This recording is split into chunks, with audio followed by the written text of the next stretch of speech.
Hi, I'm Lisa Plagemeyer, the Executive Director of the National Cybersecurity Alliance, and welcome to our Cybersecure My Business webinar for Identity Management Day. First off, what is identity management? Identity management is a concept that ensures your employees only have access to the right tools and technology and data that they need to do their jobs at the right times. 79% of organizations have experienced an identity-related security breach in the last 2 years, and no organization is immune. Identity management is a critical factor in protecting information infrastructure. Again, it's how you control who has access, what they have access to, and how long they have that access for, and the practice of being able to verify those things. Good identity management practices can be implemented in businesses of all sizes, even small businesses with little time and resources. Regardless of size, all organizations are at risk, and the impacts to your business can be significant, to say the least. So I'm going to turn it over now to Lawrence, Phyllis, and Harry, who will share our agenda and introduce themselves today.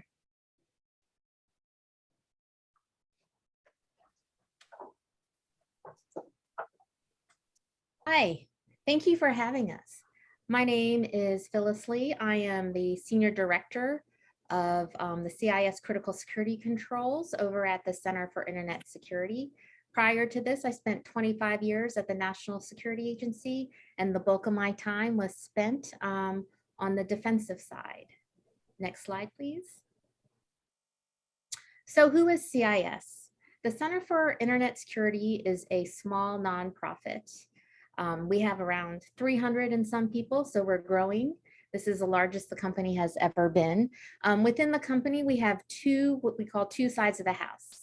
We're the home of the MSISAC, the Multi-State Information Sharing and Analysis Center, as well as the EIISAC, the Elections Infrastructure Information Sharing and Analysis Center. So the MSISAC provides threat information sharing, as well as incident response and training to SLTT, state, local, tribal, and territorial governments. Within that, we have the Elections Infrastructure ISAC, who provides those similar services for the elections infrastructure. That was stood up in around 2016 after there was some excitement around elections. That is funded through a cooperative agreement through DHS. So in some sense, that is an extension of the federal government. The other side of the house where I work is security best practices, and we create exactly that, the best practices to include the critical security controls as well as the CIS benchmarks. And so what's nice about CIS and having those two sides of the house is that we really can leverage the data from the MSISAC to inform what best practices we can give to organizations. So really, offense does inform defense, right? Our controls are really trying to make sure that we're providing actionable defenses. Some of them are some of them are also procedural, but defenses to defend against real world threats. We want to make sure that every safeguard is measurable. We really cleaned up the language to make sure that we could say, instead of as needed or regularly, we try to say yearly, at a minimum weekly. We really try to put in those hard metrics because organizations gave us the feedback that they really want to know what it means to implement a control and supporting safeguards successfully. And so we have a prioritized list of how you should go about implementing the controls. People want to know, how do I get started? We answered that through providing the prioritization so organizations know how they can mature their cybersecurity program. Next slide. So Controls version 8 was released last May of 2021. That resulted in 18 controls. They are written in priority order. Our new prioritization that cuts across all the controls, it used to be 1, 2, 3, all the way down to 18. Now we've looked horizontally across all the controls, and that new prioritization scheme is called implementation groups. So there are 3 implementation groups, IG 1, 2, and 3. Implementation group 1 is really geared towards small, medium businesses. We do expect all businesses can start with IG 1, regardless of your size, right? So we've done the work to make sure that if you implement those 53 safeguards in IG 1, you can defend your network against top threats. So how were those IGs decided? Number one, those safeguards in implementation group 1 should be practical. They should be doable by a small, medium business. And they're defensible, meaning if you look at the data here, if you implement IG1, you can protect yourself against the top 5 threats as reported out by multiple threat reports. So you'll see malware, our favorite ransomware, web application hacking, and you can read the rest, insider privilege and misuse, and targeted intrusions. So if you implement implementation group 1, you can defend against these top attacks. These attacks, regardless of your sector, regardless of your size, all organizations are experiencing these top 5 threats. And of course, if you implement all the CIS safeguards, which is implementation group 3, you're even more effective against these top attacks. Next slide. So what do those controls look like? Here are the controls in order 1 through 18. And if you look at the top 3, it really is around knowing your environment. Know about your enterprise assets. You have to, inventory those, inventory your software assets, and find out where is your highly sensitive data.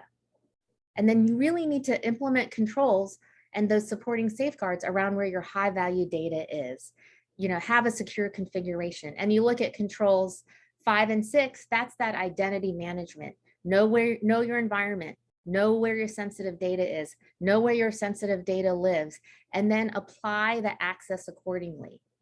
Make sure you have privileged accounts, non-privileged accounts, use MFA, et cetera, and really control that access to that data. Next slide. And so here's a website that you can go to learn more about, the threats that SMBs and SLTTs and MSPs are facing. Next slide. And so more about the MSI stack. So, we have a ton of data on SLTTs. We have over 90,000 different government entities, which is just mind-boggling across the US. And so what has the MSI SAC done with all that data? Why is it that we still constantly are having issues with cybersecurity? And you can see here, lack of money, lack of resources. Do we really have the staff on hand? And, the evolving threat. And so why is it that organizations, some can protect, some cannot? You really need to have the staff who know how to protect the network, who know how to actually implement the controls. Use any framework, not just the CIS critical security controls, but something that works for you. And of course, we have to understand that, not everybody is working behind a firewall, the DMZ, that traditional network, right? Especially given the pandemic, organizations are working from home, we're in the cloud, some organizations are still going in the office, but we have to remember to be flexible. And of course, we need that, we need senior involvement, senior executive involvement, which Harry will talk to later. Next slide.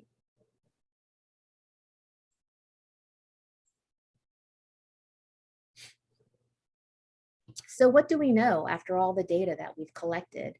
SLTTs are getting targeted. CISA just released something given, ongoing politics that SLTTs are possibly being targeted, as well as MSPs. Most SLTTs are going to managed service providers, which we recommend, especially if you don't have an IT staff. It's a smart thing to do to contract that out. An MSP is better positioned to keep up with the evolving threat landscape and better understand your IT needs. And what we've also found is that SLTTs, especially the LTT part, the local, tribal, and territories, they are like small, medium businesses. They too are resource constrained. They too are struggling to keep up with the evolving threat landscape. Next slide. And so that's why we have Larry Lawrence. I don't know why I keep on saying Larry. That's why we have Lawrence here. He actually is on the front lines with the small, medium businesses, providing those services as an MSP. Lawrence? Thank you, Phyllis, and good day to everyone. Thank you for taking time out of your day to join us and talk about not only the the criticality of identity and how it applies in SMB, but also the fact that there are shared areas of exposure that are often not talked about.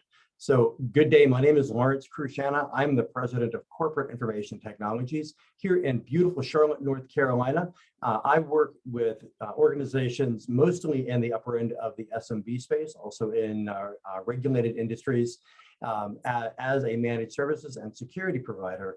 And I'm happy to share with you some of the experiences that I've had applying not just the CIS controls, but also in building a couple of solid identity management programs. So first, I wanted to kind of set the stage a little bit, because I think given all of the flood of data that's available to all of us today, having a good understanding of what a small to mid-sized business is probably a good place to start. So officially, SMBs are any organization that is fewer than 499 full-time equivalent employees.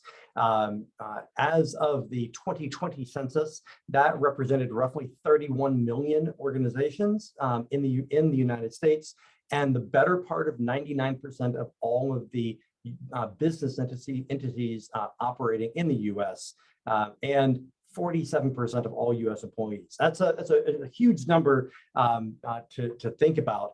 And I recently heard a statistic which is also lines up with this, and that's SMBs represent better than 50% of the GDP. And so clearly a critical part of our economy and our national security.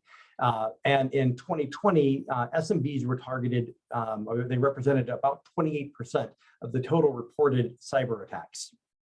So this business segment is increasingly targeted and being targeted by more and more sophisticated threat actors. So what's also unique and kind of interesting in the SMB space, especially as you look and compare it with enterprise business, the stakes, frankly, are much higher. In SMB organizations, about 87% of SMBs outsource their IT operations of some form to MSPs. Very often, the smaller that organization is, the more is outsourced. Very often, we encounter organizations that have absolutely no technical function in their organization whatsoever. So it is everything that has a blinky light or a wire hanging out of it that the MSP is responsible for. One of the core areas of our business is using the CIS controls to deliver a repeatable set of risk assessments, of cyber risk assessments into our clients, which include SMB and SLTT organizations. One of the things that we found was that the areas of exposure in SMBs sound a lot like what you just heard Phyllis talk about in SLTTs, that where the SLTTs don't have a robust IT infrastructure or IT staff. They don't have specialized security personnel. They're often running on a shoestring budget. That's the same thing that we see in SMBs. And the frequency at which SMBs and SLTTs, but both these groups of organizations, the rate of increase of their attacks has outpaced most enterprise organizations. So the bad guys have figured out that it's a matter of supply and demand. There's a lot of SMBs out there and SLTTs out there that all have weaker defenses than their enterprise counterparts, and they're shifting their business model to attack. Earlier, I mentioned that the stakes in SMB are often much higher than in enterprise organizations. And I'm going to pause just a little bit here to enumerate this, because in an enterprise organization, a publicly traded firm or a large privately held firm, the probability that a cyber attack will cause the organization to cease operation is incredibly remote. There are often layers of risk transference that are set up in those enterprise and publicly traded organizations that are almost always not the case in small business. north of 30% of small organizations that do have a cyber attack, a consequential cyber attack that impacts their business, over 30% of them close their doors within 3 years. The stakes are incredibly high when you compare the two groups. So with that said, one of the commonalities that we found, and we correlated this with MSISAC data, is that most MSB or SMBs and SLTTs do utilize managed services providers in one way, shape, or form or another, as I mentioned. But I think it's important to talk about who MSPs are, because it's easy to say, oh, an MSP is handling that, MSP is doing the security, or the MSP is a managed detection and response organization, a MDR. Well, most MSPs are typically very small businesses themselves. On average, about 10 people, 10 full-time employees, and the vast majority are less than $3 million in top-line revenue. And that is using 2021 data for US MSPs.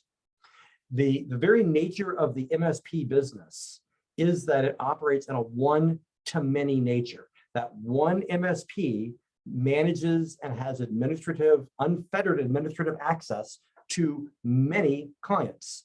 And so they use the same tools, the same technologies, the same practices, and the same personnel internally to service the technical needs of all of their customers. Standardization is absolutely paramount for the success of a managed services provider. So they do have the same configurations, the same tool set, the same practices that they deploy through their clients, which is great as an MSP, but it also makes and amplifies security weaknesses, which we have absolutely seen happen here in the last couple of years. Now, I mentioned earlier that we do a lot of assessment work, and part of that work is using the CIS controls to measure how an organization is implementing the controls. Not so much the policy and not so much the executive reporting functions are reflected here, but the implementation of the controls as they're laid out. What we found was in several hundred assessments that we had performed, SMBs, SLTTs, and the MSPs that support them all had the same areas of common exposure, specifically in controls 1, 4, 7, 11, and 15. I have a slide later on that will detail that, so you don't have to write it down right now, but these are where we are seeing these weaknesses, and the patterns of attack over the course of the last roughly 18 months have absolutely borne out this to be the case. This is a roadmap that the bad guys are absolutely following. So I want to talk for a moment, after establishing the fact that we have organizations that are highly vulnerable, that are often supported by the common tool sets and practices of an MSP, if they do outsource to an MSP, but they have the same areas of weakness. I'm going to talk for a moment about the battlefield that is identity and identity management inside of these organizations. And there's a lot of different technologies that we can talk about, but I want to be very, very focused that this scope really is intended to communicate what I've seen and what my organization has seen specifically in SMB, SLTT, and MSP organizations. There are absolutely things that are directly applicable for larger entities, but that's really the scope that I want to focus on here.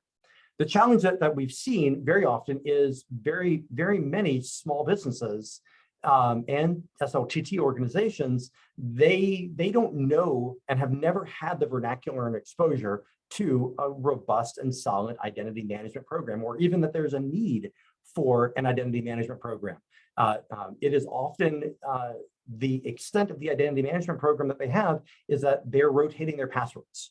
And oftentimes, even in 2022, we still find situations where large percentages of passwords are set to not expire because they don't see it as an applicable risk. They don't see that risk as something that they need to worry about because they're too small, or they don't have the assets of a large multinational corporation.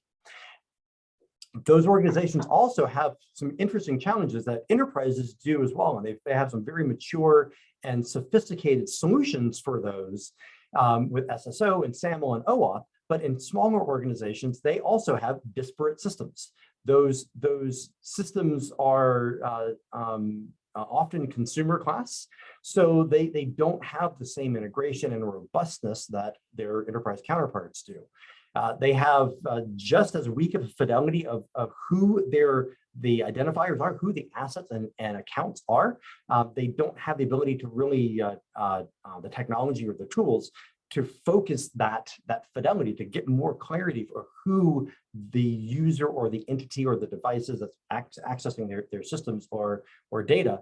And then really the point I'm going to really drive home here is there's often a lack of business owner or stakeholder awareness that identity management needs to be something that is communicated and important organizationally, and the business requirements that are set forth by the business are often very loosely coupled, if at all, to information security practices.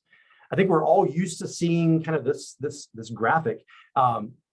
And very often what we see is that identity management is something that you implement, right? It's something that is a technical step. It's a thing that the operations or technology people do. I would advocate that in smaller organizations, especially, that needs to be elevated to the business process owner, to the information system owner, to the key business system, the KBS owner, and really ultimately to the senior executive, to the business owner or the board of directors, if applicable, because these things are really the alignment of identity management starts with senior executive buy-in. Identity and the challenges of identity are nothing new. This is a paper that goes back to 2012, and a security researcher in China postulated some of the very same things, the very same challenges that we see today. And that was in 2012.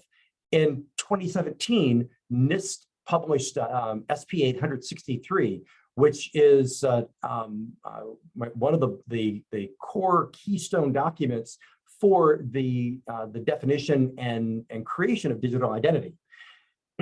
And that has been regularly updated. Unfortunately, in smaller organizations, even those that are subject to external regulation and oversight, often these factors aren't considered. They're not really known. So what I found to be very effective is to try to simplify it. And I ask in small business really to focus on doing a two-step.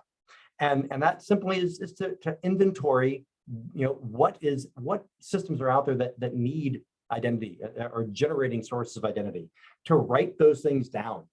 It's easy enough to have one person or one individual who is the repository of all things IT or technology or even policy, but that doesn't make it extensible. And unfortunately, as we've seen with the pandemic,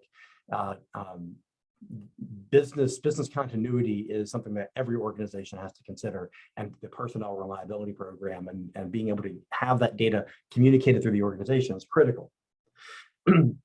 But defining in that the last point there in the acronym of 2 of outline, defining what the identity requirements are of the organization. Very often those that are in the implementation side of it, again, on the bottom side of that Venn diagram I shared earlier, they don't know what the contractual or regulatory obligations of the organization are. And so they can implement something and say, hey, we have these, we're meeting the best practices for identity management, but not know that there's other requirements that are elsewhere in the organization, either internally or externally enforced.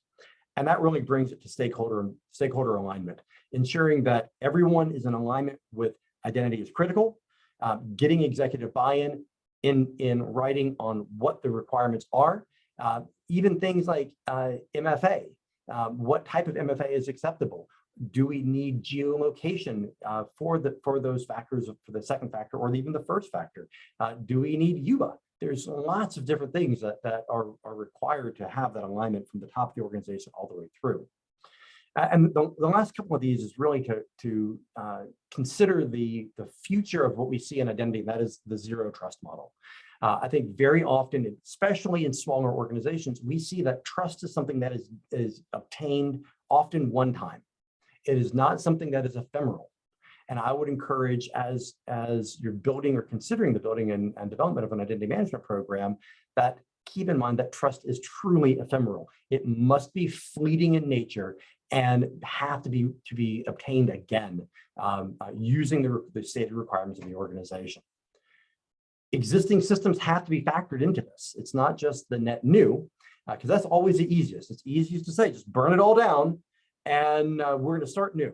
But there's always existing systems, and ensuring that those can comply with what the executive and stakeholder requirements are defined from a identity requirement, that those existing systems do comply and can comply. And if not, then start the process to cycle them out or build other compensating controls around that.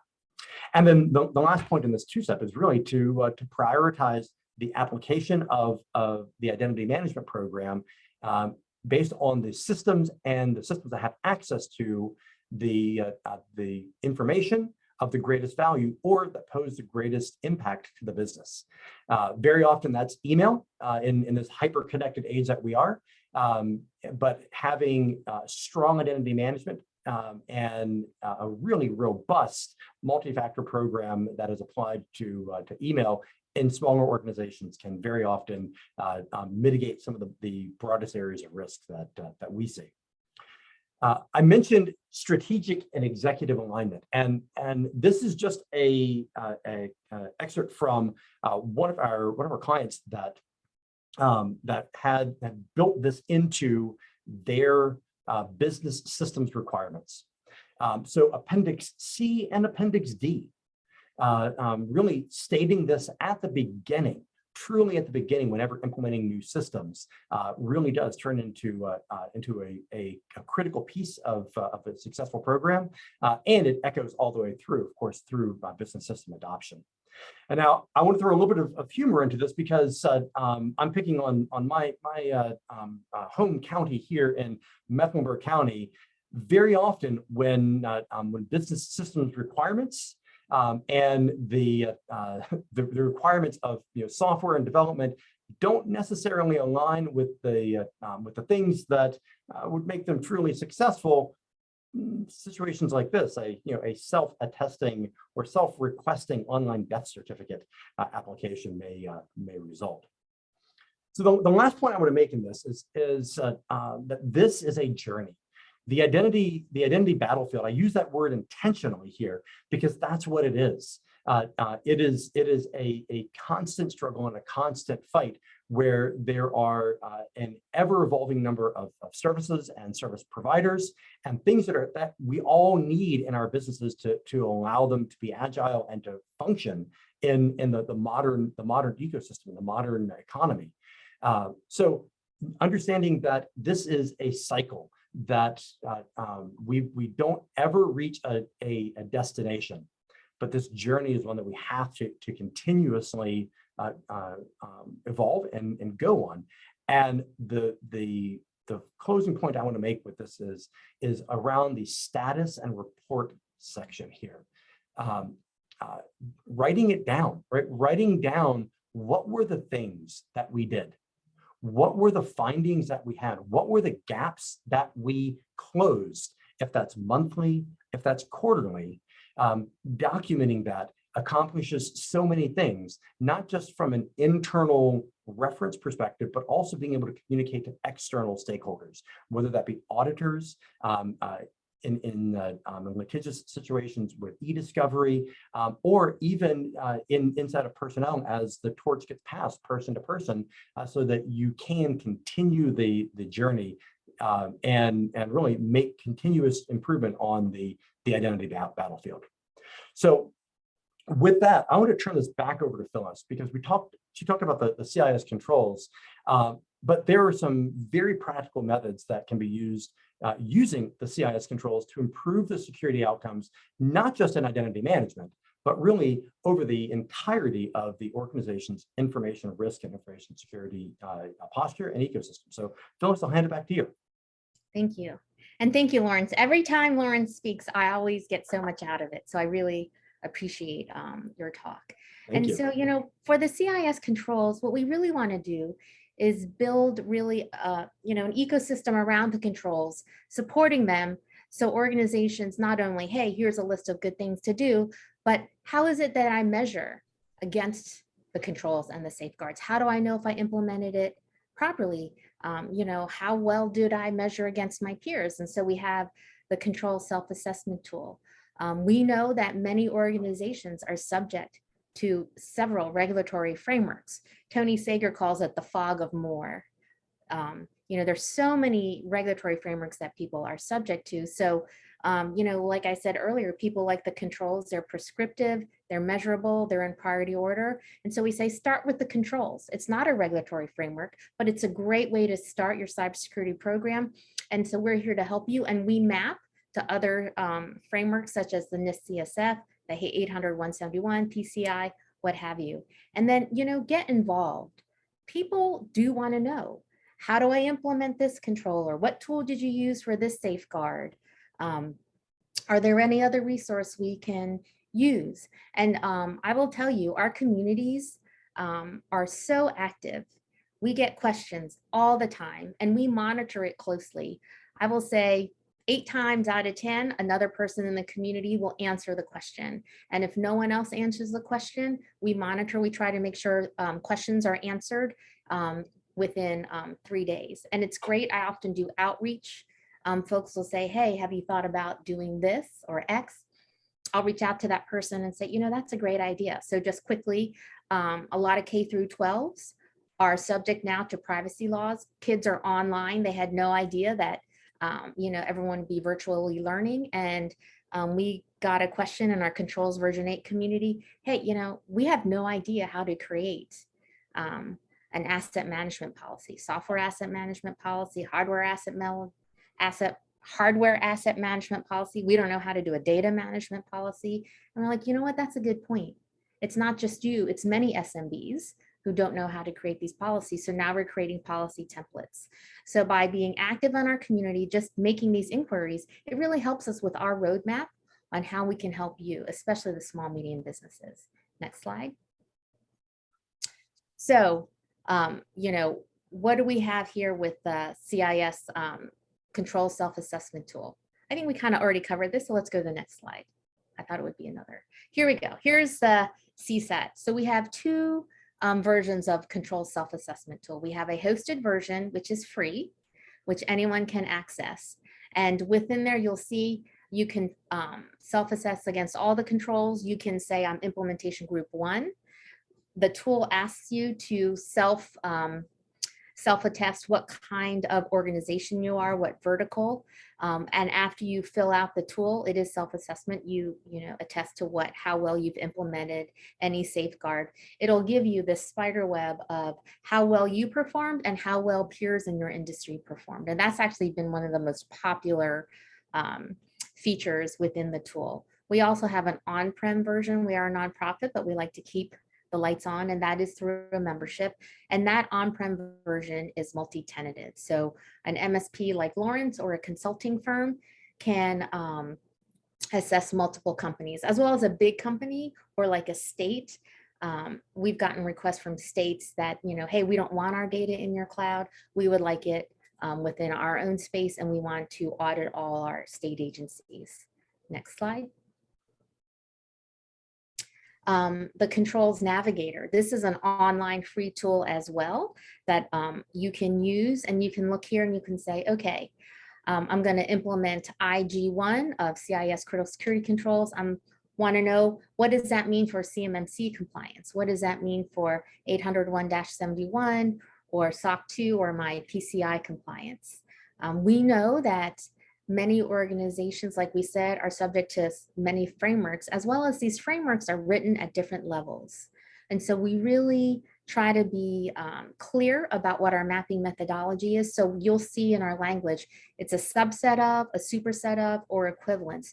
So you know exactly how well you've complied with another framework. And again, this is free online. Of course, you can go to one of our communities within Workbench to get that mapping in a spreadsheet. We all know, Excel is our favorite way to check compliance and, successful implementation against frameworks. Next slide, please. And now we have Harry Perper. He's going to break it down in practicality for you all on what you should be doing, as well as the tools. Take it away, Harry. Great, thank you, Phyllis. Thank you, Lawrence. I always enjoy following these guys. Actually, it's tough to do, but I enjoy doing it because I learn something every time they present.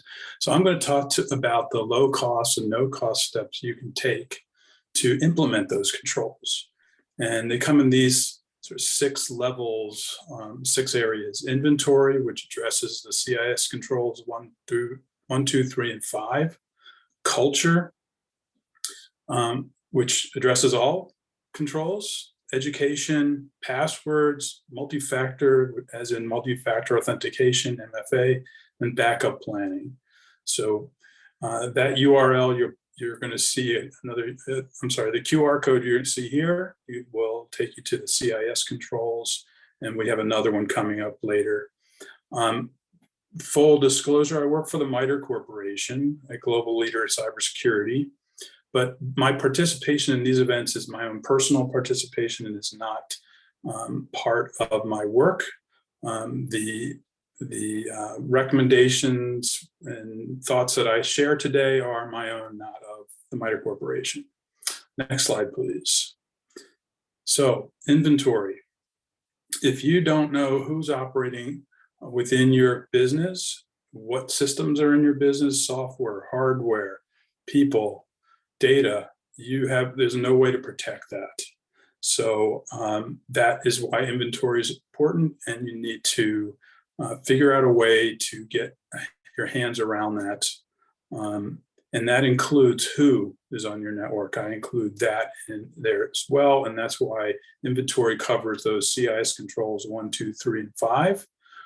Next slide or build. Yeah, so I wanted to just show you an example of a tool that will help you bring that information together using automation. For most organizations, automation is the key to doing inventory properly, to keeping it up to date, and being able to monitor and know that inventory also will let you know when you need to do an update, as software changes. So there are tools out there, there are free tools, there are paid for tools, but that automation is going to really make your life much easier. Next slide, please. Culture. None of this is going to work if your culture doesn't embrace security. And one of the phrases that I like to use about culture is that culture will tell you what people will do when no one's watching. If you have shared norms across your organization, you know what people are going to do when no one's watching them. It doesn't happen overnight, and a culture of security needs to be built in a sustained way, encouraged and reinforced. It is not about slapping people on the hand when they do something wrong. It's about training. It's about educating them and helping them understand how to identify those bad situations that are not right, and rewarding them when they point them out. So everyone in your organization can become a detector for cybersecurity events, just like the person at the front desk watching the front door. That person is a detector for people coming into the building. Everyone in your organization can be converted into a detector of evidence that an adversary, a criminal, might be interested in something that you have in your organization or attempting a ransomware action. Eventually, it's going to become part of every decision, from development of new products to onboarding employees to everyday employee activities. Once you build that culture that includes security, you automatically raise the bar across the organization. A phrase I like to use is, I want you to use culture and use some of these tools that we're talking about and the techniques and ideas we've talked about today to help get you off the low-hanging fruit of the tree of security, or the criminal tree. Too many SMBs, SLTTs, too many small businesses are sitting on that low-hanging fruit because they're not doing some of these simple things and free things. So let's get you off of that low-hanging fruit limb that puts you well beyond, just like implementation group 1, puts you well beyond your peers. And guess what? Criminals go after the low-hanging fruit. They're lazy. Next slide, please. So education, I mentioned before, is part of the culture. That is going to help you turn your employees into detectors. And I think I covered most of that, except the NIST, National Institute of Standards and Technologies, they created a national initiative for cybersecurity education.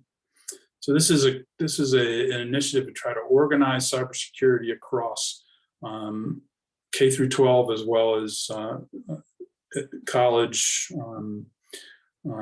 education, by describing cybersecurity jobs that need to be filled and the skills and the knowledge that those people need to have. There's a secondary use for that, and that is, if you want to hire someone or hire a company to help you, this tool, the framework that they created, which I think about as a dictionary or encyclopedia, gives you all the language that you need to describe the kind of skills and knowledge that you want this person to have as they join your organization, or that MSP or that service provider or IT provider should have when they come to provide services to you.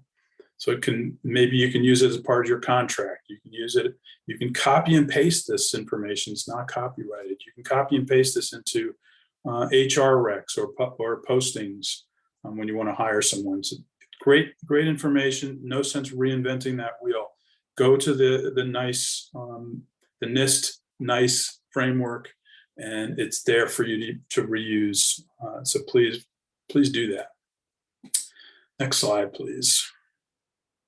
This is just an example of that includes a description of a particular system analyst area that you could copy and paste into, used throughout HR, or as part of a contract when you're going to hire an organization to might include a system analyst in the work that they do for you. Next slide. Passwords, we talked about that. Passwords are like the keys to your house. Nobody would take the key to their house and turn it into the key to the front door of their business. And that's what way too many people do. They're reusing their passwords, their personal and business use. You have to get people to stop doing that. They could be phrases, 12 plus characters, make them easy to remember, hard to guess. This is hard to do for most people. So I recommend organizations buy password managers for their employees. It's an easy button. It's an inexpensive tool that allows that employee to ensure you have different passwords for everything that they log into in your organization. And if you let them use it at home, which I recommend, then they can't reuse any of those passwords out there in the rest of the world in their personal life. So it's an easy button way to do this. They're pretty inexpensive, and again, another tool to get you off that limb. Next slide. Many services that you're buying today as you move to the cloud are going to include password protection, password tools, as well as multi-factor authentication as part of the service. You get it for free. It comes included in what you're paying for. So make use of it. These provide much more robust protection for your users in the systems that they access. Next slide. Multi-factor authentication. This may be the most important thing you do to protect, to increase the security of your organization. Mandate multi-factor authentication everywhere it's possible. And I like to talk about in terms of these 3 layers. SMS, which is text on your phone, that's good. And that's good enough in many cases. It's not the best, but it's good enough in many cases. If you want to improve, get the next layer of improvement, a mobile authentication application in your phone, like the Microsoft or Google as 2 examples. Duo is another one. It runs in your phone, is better, has improved security characteristics over SMS. And then hard tokens that you have to carry with you are the best MFA security that you can get, and will give you the highest level of security. Maybe you use that for all the financial transactions that your organization does, whether that's billing or accessing bank accounts and so forth. Most organizations, banks, will provide you with that kind of capability or allow you to use it. Next slide. Backing up data. Probably don't have to say too much about this, but it's really important. You probably don't need to back up everything. Go find the data that's really important, as Lawrence mentioned. Know how long your organization can operate before you need to recover if that data disappears. How long is it going to take? How fast do you need to recover? How fast do you need to bring that backup data up back into your business to start operating? That's the recovery time. And the recovery point is how far back, how many copies, or how far back in time are you willing to risk to have to recreate if you have to go to that backup. So in many organizations, big banks, that's second, millisecond, less than a second kind of recovery points that they need to work at. But in many other organizations, probably a day or 2 or a week or maybe even a month, if depending on the type of business that you have, you could lose and recreate easily. Not all systems are equal. They have to be brought up in this particular order in some cases, so you need to understand that. Create a plan ahead of time so you know how this is going to be done. What are the steps? Who are the people that know where the data is? Can you get a hold of them at any time that you need to? Make multiple copies, keep them different places. I have a copy of my home computer at my house, one at my daughter's house, and one at my other daughter's house. Keep them so that you reduce the probability that one catastrophe does not wipe out all your data. And test, please test.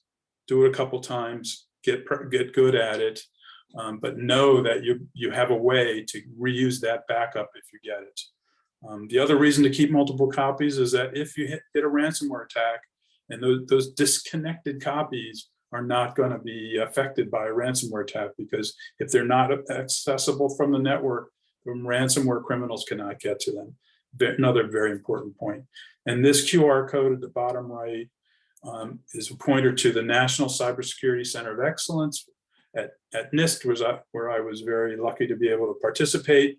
And we created some documents specifically about ransomware that lay out a lot of this detail. Next slide, please. So that's it. I just want to add one other point here, and that is cyber criminals are picking organizations. They are not picking you out.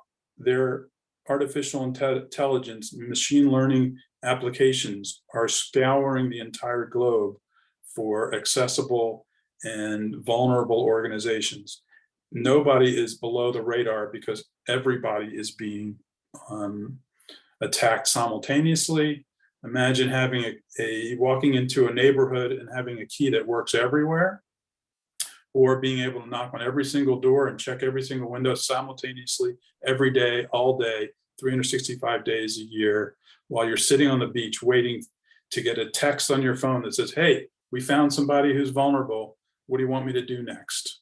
So this is not personal, people. This is business, and this is automation at work looking for these vulnerable organizations. So this QR code will take you to a site that Lawrence is